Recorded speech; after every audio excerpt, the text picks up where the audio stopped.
Caríssimos amigos do curso Referência, com grande prazer que hoje nós estamos aqui para trabalhar algumas questões da prova anterior. Vamos trabalhar algumas questões da prova de Direito Processual Penal Militar do CEPS 2 2020. Vamos lá. Leiam por gentileza.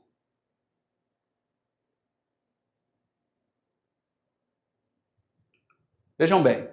Considerando que prevê o Código de Processo Penal Militar a respeito da designação de escrivão de IPM. Qual que é a correta? Letra A. A designação de escrivão para atuar no IPM deve respeitar a estrutura hierárquica militar. E, por assim ser, a Lei Processual Penal Militar veda a designação de militar de graduação inferior entre as praças. Então, por exemplo, será que eu tenho que observar a graduação para escalar um escrivão? Olha só, eu tenho um subtenente que é o investigado ou indiciado. O meu escrivão tem que ser mais antigo ou superior do que esse subtenente? Não, né? Isso vigora e isso vige para o encarregado. Para o escrivão, não. Para o escrivão, ele pode ser um graduado de menor, um graduado com a graduação inferior, desde que seja no mínimo um terceiro sargento. Então, um terceiro sargento pode ser escrivão de um IPM envolvendo um subtenente, ok? Letra B. A designação de escrivão para atuar no IPM deve respeitar a estrutura hierárquica militar. E, por assim ser, a Lei Processual Penal Militar veda a designação de militar mais moderno que o investigado. Acabamos de falar, não pode, não precisa, né? Eu posso ter um militar mais moderno sendo escrivão de um IPM que envolve um militar mais antigo ou superior do que ele. Letra C. Em um IPM, onde o subtenente figura como investigado, o escrivão deve ser escolhido, olha só, necessariamente dentre os demais subtenentes da unidade, independente da antiguidade entre escrivão e investigado. Então teria que ser subtenente também, já falamos que não, né? Letra D é a correta. Em um IPM, onde o subtenente figura como investigado, é possível designar um terceiro sargento para atuar como escrivão. Show de bola. E lá no artigo 11 do Código de Processo Penal Militar está previsto, né? Designação para o inquérito de escrivão, quem faz? O encarregado, se não tiver sido feito pela autoridade que lhe deu delegação, recaindo em segundo ou primeiro tenente, se o indiciado for oficial. Sargento, subtenente ou suboficial nos demais casos. Se não for oficial, no mínimo um terceiro sargento. Tá? Vamos lá, leiam.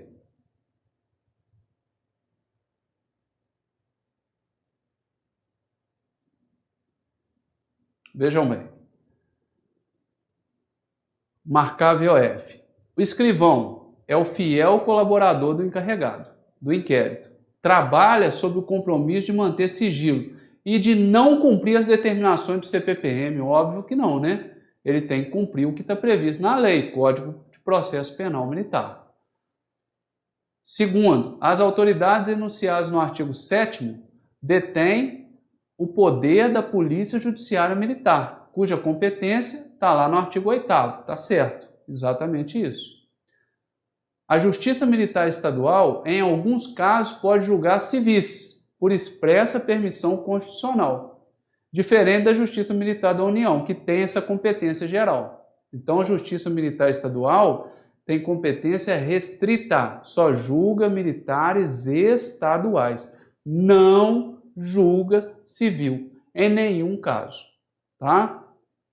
A Justiça Militar Estadual, em primeira instância, via Conselho Permanente de Justiça, processa e julga militares acusados que sejam praças. Então, lembra, permanente praças, PP, tá? Conselho Permanente julga praças, inclusive as especiais.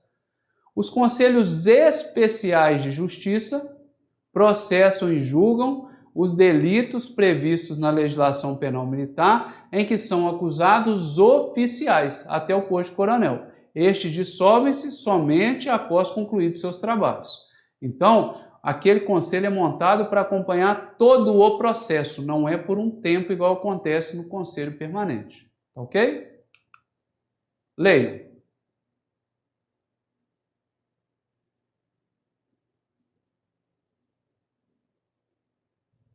Vamos lá?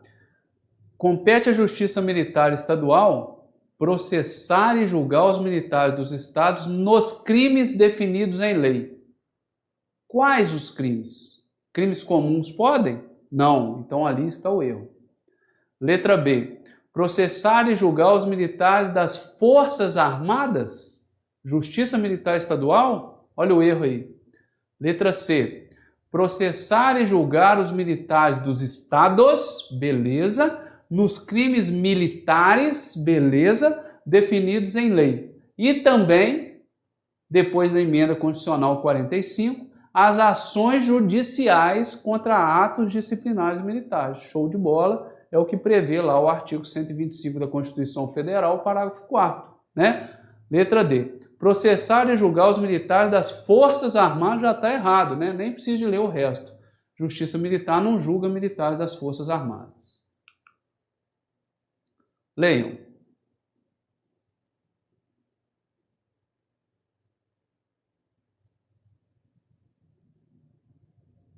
Vamos lá? Então tem um exceto aí, né? A competência da Polícia Judiciária Militar. Essa competência está prevista no artigo 8º, senhores, do Código de Processo Penal Militar. Então só vou ler o exceto lá, que é a letra A. O resto é descrição exata do que está no artigo 8º. Letra A. Mandar arquivar autos de inquérito. Meus amigos, o artigo 24 do Código de Processo Penal Militar, ele veda. A autoridade militar não pode mandar arquivar auto de IPM, não. Mesmo se ele chegar à conclusão, parecer que inexiste o crime, que o indiciado é inimputável, esse IPM ele tem que ser remetido obrigatoriamente à Justiça Militar. Tá ok? Então a autoridade polícia judiciária militar não manda arquivar autos, ele dá um parecer. Leiam.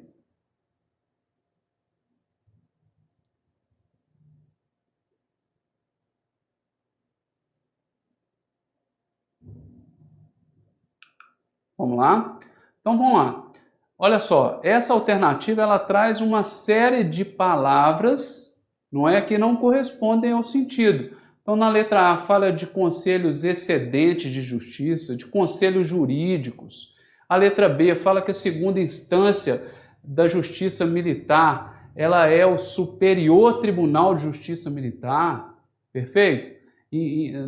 No que tange a Justiça Militar Estadual, né? O Superior Tribunal Militar, ele só cai para a Justiça Militar da União, não para a Justiça Militar dos Estados. Então a letra C é que está certa. A estrutura da Justiça Militar Estadual tem na primeira instância os Conselhos Permanentes de Justiça, os Conselhos Especiais de Justiça. Numa segunda instância, tem o Tribunal de Justiça Militar. É essa que é a estrutura, tá? Letra D fala em vara de justiça militar, que são as auditorias, em juizados especiais na justiça militar que não existem, tá ok? Então tá errada também. Vamos lá. Leiam, por favor.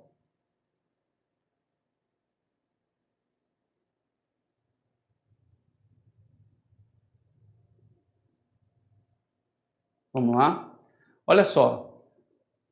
Marcar VOF, né? Então, a primeira assertiva lá, inquérito policial militar é um procedimento administrativo que quem faz é a Polícia Judiciária Militar, que vai materializar nos seus autos as diligências e provas produzidas. O que se busca? Demonstração da ocorrência ou não de um crime militar, né? E a indicação da sua autoria e materialidade, tá certo, né? Se a infração penal não for evidentemente de natureza militar, não é crime militar. O que se faz? Comunica o fato à autoridade policial, o delegado de polícia competente. E aí eu vou apresentar o criminoso, o infrator, ao delegado. Tá? O inquérito é sigiloso? É, beleza. Seu encarregado, então, não pode permitir que dele tome conhecimento o advogado indiciado. Não, está errado. O artigo 16 fala que o inquérito é sigiloso, sim, mas o encarregado pode permitir que dele tome conhecimento o advogado indiciado. Tá? O escrivão lavrará a sentada do dia e da hora do início das inquirições, então ele mostra lá que hora que começou, que dia que começou, e quando encerra também consta, né? Que hora que encerrou, ao final daquele período. Então tá certo. A testemunha não vai ser inquirida por mais de 8 horas consecutivas. Está errado. É que o período ali é por mais de 4 horas consecutivas.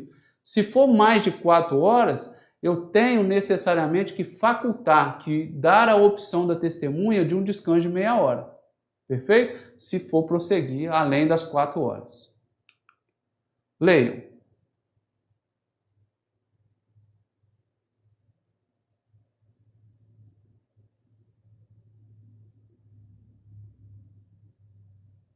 Vamos lá?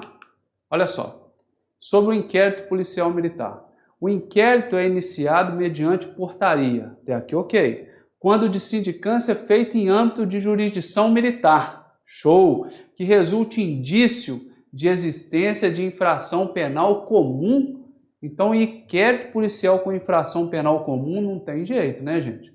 Então, a infração ali só pode ser a penal militar. Os exames e perícias, avaliações realizados regularmente no curso do inquérito servirão apenas para a propositura da ação penal e depois ela tem que ser desentranhada dos autos, retirada dos autos do processo. Será que é isso mesmo? Não, né, senhores? Então, o artigo 9º, parágrafo único, fala que essas perícias, perfeito? Avaliações e exames são efetivamente instrutórios da ação penal. É óbvio, porque muitas vezes essa perícia não vai ter nem condição de ser mais feita. Tá ok? Então é óbvio que ela tem que fazer parte da ação penal. Se no curso do inquérito o seu encarregado verificar a existência de indícios contra o oficial de posto superior ao seu, então eu estou fazendo e de repente eu vejo que tem alguém acima envolvido, né? Ou mais antigo, o que ele vai fazer? Ele vai requerer solicitar à autoridade que delegou os poderes para ele, que ele seja substituído por outro oficial de posto superior ou mais antigo do que aquele que está sendo investigado no crime. Ok? Exatamente a letra C. Letra D. O inquérito deverá terminar dentro de 10 dias se o indiciado estiver preso, contando o prazo a partir da ordem de prisão. Está errado, não é 10 dias, são 20 dias. Ou no prazo de 30 dias, quando o indiciado estiver solto, contados a partir da data que se instaurar o inquérito. Não é 30 dias, são 40 dias. Leiam, por gentileza.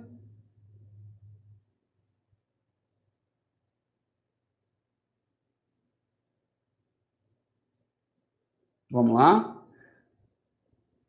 São modos pelo qual o inquérito policial pode ser iniciado, exceto. Então, senhores, isso aí está tudo lá traçado, se eu não me engano, no artigo 10, né? A única situação que não existe é um inquérito iniciar em virtude de requisição do juiz.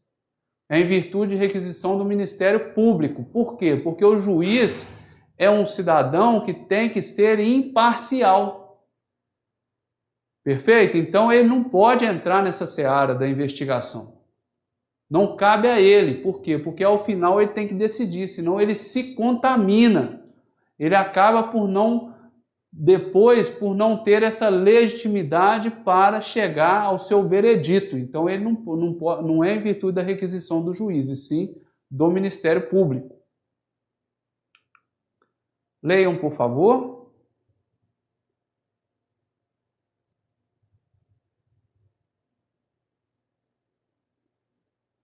Vamos lá. Olha só. Todas são verdadeiras. Então, ó, compete aos conselhos permanentes de justiça processar e julgar os militares que sejam praças. Ó, permanente P, praças P. Ok, correta. Compete aos conselhos especiais processar e julgar pelos crimes militares, né, os oficiais, até o posto de coronel. Pode julgar a praça? Pode, se tiver em coautoria com os oficiais. Ah, foi um capitão e um cabo que praticaram o crime, aí vai para o conselho especial, tá? Só dissolve o conselho quando concluir os trabalhos, é para cada processo. Compete aos juízes de direito do juízo militar processar e julgar singularmente os crimes militares cometidos contra civis. Tá certo, né? É o juiz sozinho, né? E ele não julga no conselho, né? Um militar cometeu um crime de lesão corporal contra um civil. O juiz vai julgar aquele fato sozinho, tá? Ah, aconteceu um crime militar de desrespeito entre dois militares, desrespeito a superior. Aí é o conselho, não é o juiz sozinho. Leiam, por favor.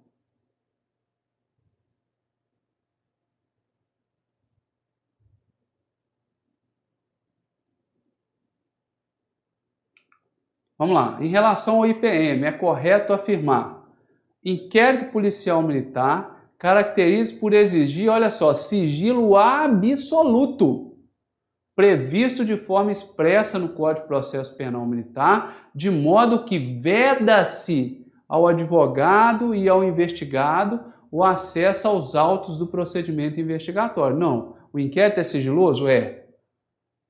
Mas o encarregado, ele pode permitir que dele tome conhecimento o advogado do indiciado, está previsto na lei, tá? São definitivas as provas periciais, está lá no artigo 9º, senhores.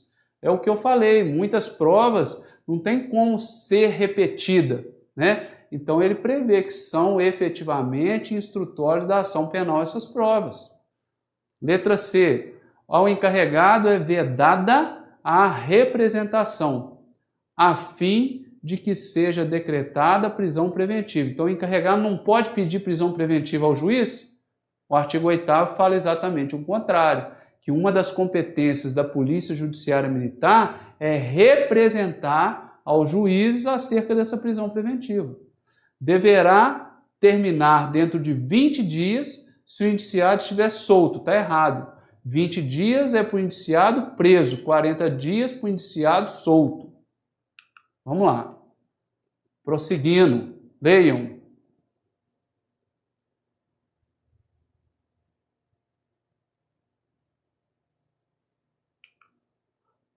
Outra questão com relação a escrivão de inquérito, né? Então, não precisa ser superior ou mais antigo que o indiciado, já vimos isso, não precisa, né? Só respeitando aquela regra. Se for oficial, no mínimo segundo tenente. Se for praça, no mínimo terceiro sargento, só isso. Letra B. Designação de escrivão para o encarregado vai ser feita, designação de escrivão para o inquérito vai ser feita pelo encarregado. Se a autoridade que delegou os poderes não tiver feito. Que às vezes quem delega o poder, o comandante da unidade, ele já escala, né, o escrivão. Letra C, que é errada. A função de escrivão recairá, olha só, em segundo ou primeiro tenente se o indiciado for oficial da ativa. Não, qualquer oficial, senhores. Se for oficial, segundo ou primeiro tenente. Se for sargento, subtenente ou suboficial, nos demais casos, tá ok? Então tá errado aí por causa desse oficial da ativa, fez uma especificação errada. Letra D. O escrivão prestará o compromisso de manter sigilo do inquérito e cumprir o que vem determinado pelo Código de Processo Penal Militar. Leiam.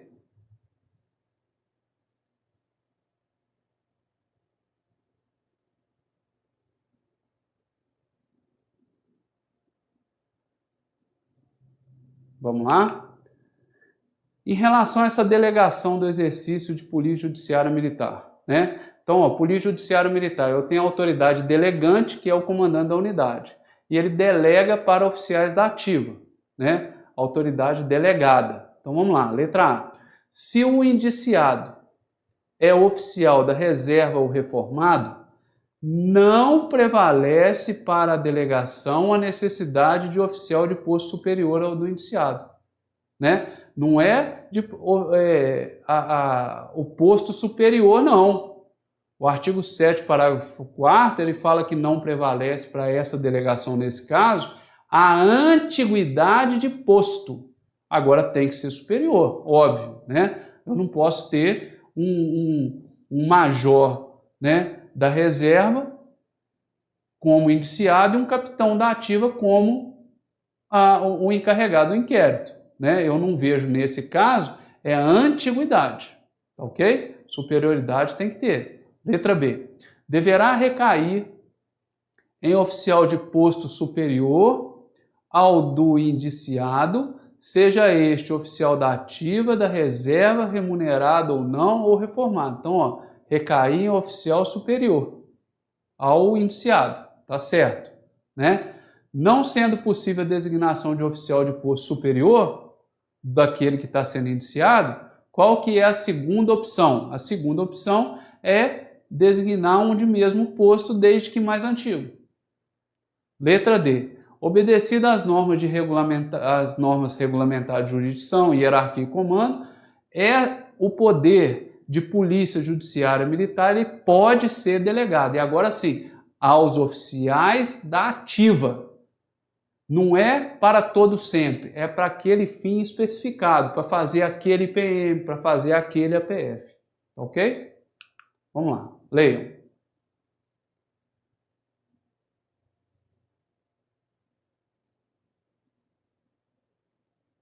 Vamos lá. Marcar a alternativa incorreta. Então, a letra A denúncia deve ser apresentada sempre que houver prova de que, em tese, constitua crime e indício de autoria. Então, se eu tenho autoria e materialidade, óbvio que a denúncia vai ser feita. Artigo 30, princípio da obrigatoriedade. Ok? Apresentada a denúncia, então o Ministério Público já foi lá e ofereceu a denúncia ao juiz.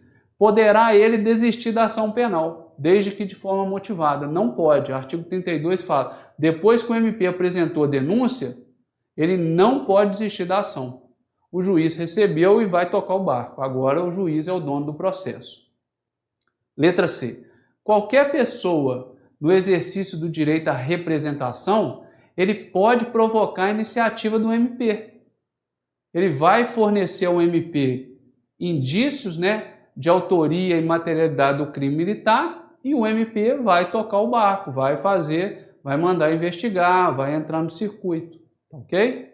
A ação penal é pública e somente pode ser promovida por denúncia do Ministério Público. Então, olha só, no crime militar não tem ação penal privada, a ação penal é pública. Ok? Vamos lá. Leiam.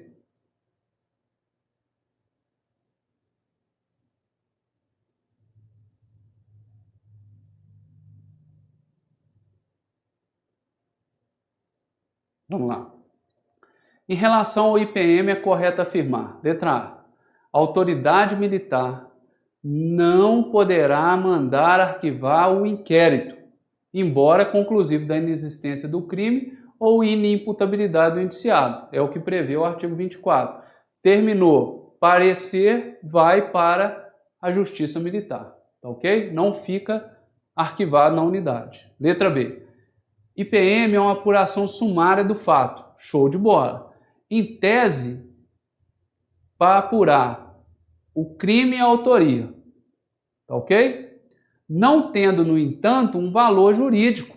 Os exames, as perícias realizadas que não forem repetidos em juízo durante o processo. Então ali está falando o seguinte, se foi feita uma perícia que não vale de nada, vai ter que ser repetido lá no processo. É mentira, tá? Porque o artigo 9º, parágrafo único, fala que esses exames, perícias, perfeito?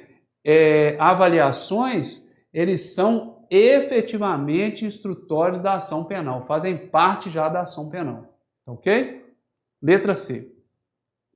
O inquérito deverá terminar em 20 dias, vejam bem, se o indiciado estiver preso, até aqui ok, contado esse prazo a partir do dia em que se executar a ordem de prisão, beleza. Ou no prazo de 40 dias, quando o indiciado estiver solto, até aqui show de bola. contados a partir da data do crime. Aí que está o erro. Não é contado da data do crime, é contado da data em que se instaura o inquérito. Letra D. O inquérito deve terminar em 10 dias se o indiciado estiver preso. Já não preciso nem de ler, né? É 20 dias preso, 40 dias solto. Então, está errado 10 dias ali já, 20 dias. Meus amigos, espero que eu tenha conseguido contribuir e transmitir para vocês uma ideia da prova pelo qual ou para o qual vocês vão estudar e estão estudando, né? E que vocês tenham então uma noção do que vos aguarda à frente aí no curso, tá? Boa sorte a todos, estamos à disposição. Grande abraço.